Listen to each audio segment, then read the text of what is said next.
বিসমিল্লাহির রহমানির রহিম। আসসালামু আলাইকুম রহমতুল্লাহ বারাকাতুহু।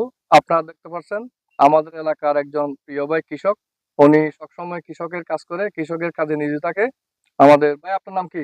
আমার মোহাম্মদ হান্নান। মোহাম্মদ হান্নান। আমার ভাই মোহাম্মদ হান্নান। আপনারা দেখতে পাচ্ছেন এখানে আপনি কি ক্ষেত করছেন এটা? এটা দিদিকে বলা ইচ্ছা।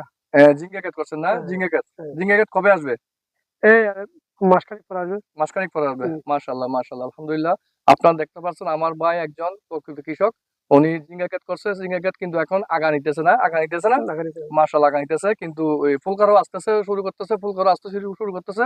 মাশাআল্লাহ, আলহামদুলিল্লাহ, ভাইয়ের জন্য প্রকৃত একজন কৃষক, একদম ছোটবেলা থেকে উনি কৃষকের কাজ করে। ইনশাআল্লাহ এই কয়দিন পরে বাজার আসবে? বাজারে আজ মাসখানেক 10-12 দিন পর হবে। 10-12 দিন পর বাজার আসবে না? মাশাআল্লাহ, মাশাআল্লাহ। কোন বাজারে নাও? দারগান নিয়ে কর্মসূচি বারঘাট কমিশন এখানে নাও না? মাশাআল্লাহ, মাশাআল্লাহ। ঠিক আছে, আপনারা দেখতে পাচ্ছেন আমার একজন ছোট ভাই খুব সুন্দর ক্যাটের জন্য একদম নিবেদিত প্রাণ। বললে নিবেদিত প্রাণ। ইনশাআল্লাহ ওনার জন্য দোয়া রইল, শুভকামনা রইল। ঠিক আছে ভাই, ঠিক আছে। ওকে, আল্লাহ হাফেজ। আসসালামু আলাইকুম। আসসালামু আলাইকুম। ওয়ালাইকুম আসসালাম ওয়া রাহমাতুল্লাহি ওয়া বারাকাতুহু।